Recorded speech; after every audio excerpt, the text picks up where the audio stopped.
Hello. ആ നടരാജ, എന്താണ് നടരാജ? എവിടെയെങ്കിലും ഒരു ആവശ്യത്തിന് വരാൻ പറഞ്ഞാൽ അത് കൃത്യമായിട്ട് വരാൻ വയ്യ. ഞാനൊരു അത്യാവശ്യം പറഞ്ഞല്ലേ, നമുക്കൊരു പ്രമുഖനെ കാണാനുണ്ട്, അതുകൊണ്ടല്ലേ ഞാൻ പറഞ്ഞത്. ആ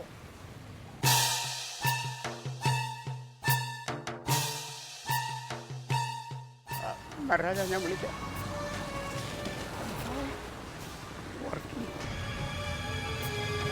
വർക്കിയുടെ കയ്യിൽ കത്തിയുണ്ട്, നാളെ ചോദിക്കാം. അല്ലെങ്കിൽ ഞാനെന്തൊരു വർക്കിയെ പേടിക്കണം. വർക്കി എനിക്ക് കരിക്ക് വേണമെങ്കിൽ ഞാൻ വേണ്ടി തരാം. നീ വെട്ടോതി അവിടെ പോയി. വർക്കി നീ ഇന്നലെ ഇലക്ട്രിസിറ്റി ബോർഡിൽ കയറി അടിച്ചില്ലേ? അവൻ്റെ അളിയനോട് പോ പറഞ്ഞത്.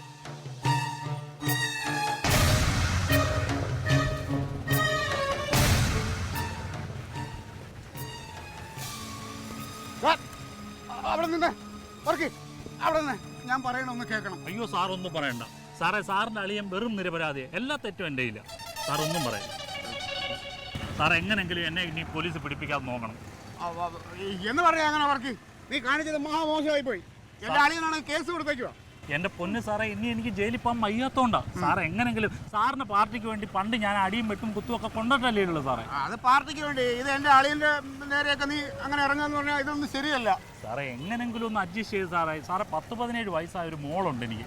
അതിന്റെ കല്യാണം അതേവരെ ഞാൻ എങ്ങനെങ്കിലും ഒക്കെ ഒന്ന് നല്ലപോലെ ഒന്ന് ജീവിച്ചോട്ടെ. അതിപ്പോ കേസൊക്കെ കൊടുത്ത അളിയൻ ശക്തമായി ഏതൊരു നല്ല വക്കീലിനെ പിടിച്ചേക്കണേ. മിക്കവാറും നീ അകത്താവുന്ന എനിക്ക് തോന്നണേ. അയ്യോ സാറേ, അങ്ങനെ പറയല്ലേ. ഞാൻ എന്തെങ്കിലുമൊക്കെ ഒന്ന് കൊടുക്കാം. 10-5000 രൂപ ഞാൻ കൊടുക്കാം സാറേ. എന്താ നിന്റെ നക്കാപ്പിച്ച് 5000 രൂപയ്ക്കാണ് എന്റെ അളിയൻ നടക്കണമെന്ന് വിചാരിച്ച? അളിയൻ ഏറ്റവും കുറഞ്ഞത് 25 രൂപ അളിയന്റെ ഒരു ലെവല്. അയ്യോ സാറേ, 25 രൂപ ഞാനിത് എവിടെ നിന്ന് ഉണ്ടാക്കാനേ 25 രൂപ? അതിപ്പം നീ ഇപ്പൊ കേസ് ഉണ്ടാക്കിയില്ലേ, അപ്പൊ അതിന് നിനക്ക് കുഴപ്പമില്ലായിരുന്നല്ലോ സാറേ. എന്തെങ്കിലും ഒന്ന് അഡ്ജസ്റ്റ് ചെയ്ത് ഞാൻ ഒരു കാര്യം ചെയ്യ്. നീ ഒരു 10000 രൂപ എങ്ങനെയെങ്കിലും അറേഞ്ച് ചെയ്യും. ഞാൻ അളിയനായിട്ടൊന്ന് സംസാരിച്ച് നോക്കാം. നടക്കുമെന്നൊന്നും എനിക്ക് ഉറപ്പില്ല. 10000 രൂപയും പിന്നെ നീ ജയിലിൽ പോയി കിടക്കണേ. അയ്യോ വേണ്ട വേണ്ട, 10 രൂപ ഉറപ്പാണ്. 10 രൂപ ഉറപ്പാണല്ലോ. അപ്പൊ അങ്ങനെയാണെന്നുണ്ടെങ്കിൽ നാളെ തന്നെ 10 രൂപ രാവിലെ 10 മണിക്ക് കൃത്യമായിട്ട് എത്തിച്ചിരിക്കണം. ഉറപ്പായിട്ടും 10 രൂപ. ശരിയെന്നാ. നീ അളിയനെ തല്ല വല്ലതും ചെയ്തോ? അയ്യോ സാറേ, ഞാൻ തല്ലിയില്ല സാറേ. രണ്ടെണ്ണം കൊടുക്കായിരുന്നു. എന്തോ സാറേ? അല്ല ഒന്നുമില്ല, തല്ലാത്ത നന്നായി. ഇല്ലെങ്കിൽ കേസ് കുറെ കൂടെ ബലത്തേനെ. അപ്പൊ നാളെ എത്തിച്ചോളാം പൈസ.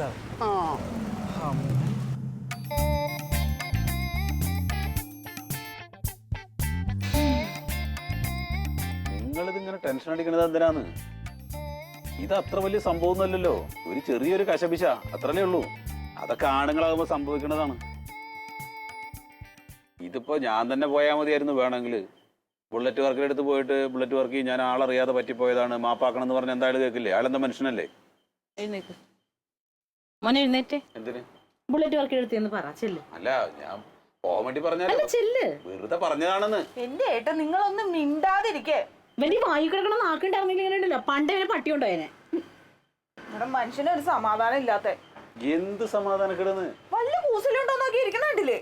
ക്ലീറ്റ പോയതല്ലേ, അങ്ങ് വരട്ട്. ആ ദേ വന്നല്ലോ.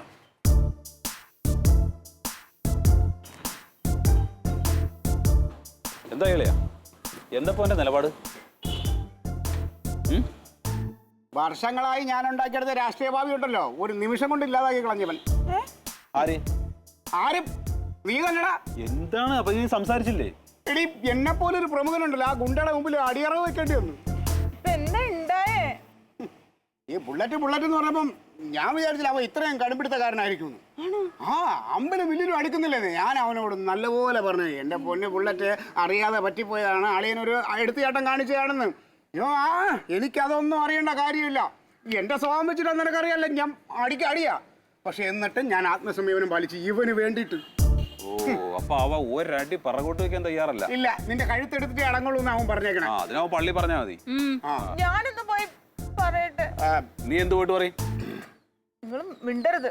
നോക്ക, അവന്റെ അഹങ്കാരത്തിനൊരു കുറവില്ലെന്നുള്ളതാ. നീ എന്താണ് നീ ഉദ്ദേശിക്കണത്? നീ ആരാന്നാ നിന്റെ വിചാരം? അല്ല, ഇനിയിപ്പോ എന്താ ചെയ്യണേന്ന് പറയും. നീ ചീത്ത പറഞ്ഞോണ്ടിരുന്നിട്ട് ഇല്ല, ഒടുവില് പല വിധം സംസാരിച്ച് നമ്മൾ പറഞ്ഞ പോലെ തന്നെ കാര്യങ്ങളായി. പൈസ മേടിക്കാന്ന് പറഞ്ഞോ? ഓ മതി, അത് കാല് പിടിച്ചിട്ട് അവന് പൈസ ഒന്നും വേണ്ടെന്ന് അവൻ പറഞ്ഞു എന്നോട്. അവന്റെ രീതി വെച്ചിട്ട് എടുപ്പാ. എന്നാ പിന്നെ ഒന്നും നോക്കണ്ട, നീ ആ പൈസ എടുത്ത് കൊടുക്കുക. 2000 രൂപ. 2000 കൊടുവേ? ആ അപ്പൊ 2000 ഉറുപ്പിക്കല്ലേ? നീ എന്താണ് ബുള്ളറ്റ് പോലുള്ള ഗുണ്ടയൊക്കെ പറ്റി വിചാരിച്ചിരിക്കണം? അവനും നിലയും വിലയുണ്ട്. പിന്നെ എത്ര രൂപ? ഞാൻ ആ നിലയും വില വെച്ചിട്ട് ഞാൻ കുറയ്ക്കണ്ടെന്ന് പറഞ്ഞിട്ട് ഞാനൊരു 5000-ൽ തുടങ്ങി. 5000 രൂപയോ? ആ അപ്പൊ അവൻ എടുത്തില്ല. അവൻ ചോദിച്ചു എത്ര അറിയാം? 50,000.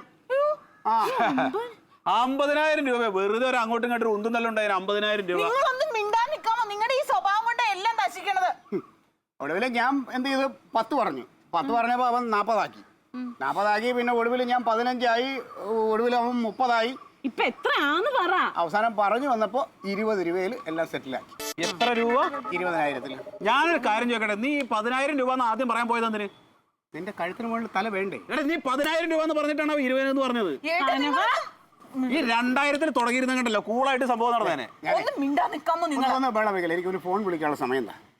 ഞാൻ ആ ബുള്ളറ്റിനെ വിളിച്ച് പറയാം ഇത് നടക്കില്ല എന്ന് പറയാം. എന്ത് കണക്ക്?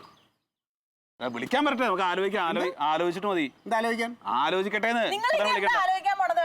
ഇനി എവിടേക്ക് തലമുണ്ടാക്കാൻ പോണ്ട് നിങ്ങൾ? ഒരു കണിയാനെ വിളിച്ചു വരുത്തിട്ട് ആലോചിക്കട്ടെ. എന്റെ അടുത്ത് 20,000 രൂപ കൊടുക്കാനില്ല.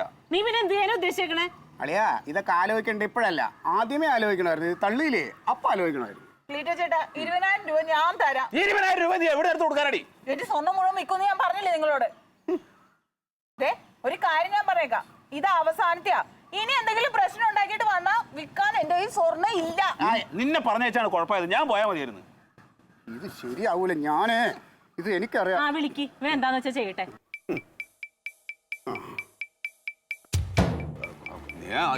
കൊടുക്കാന്ന്.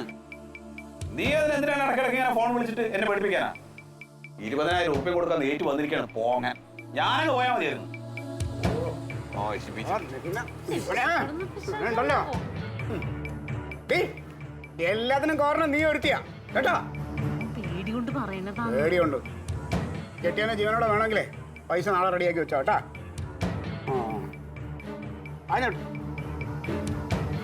Alien versus Alien.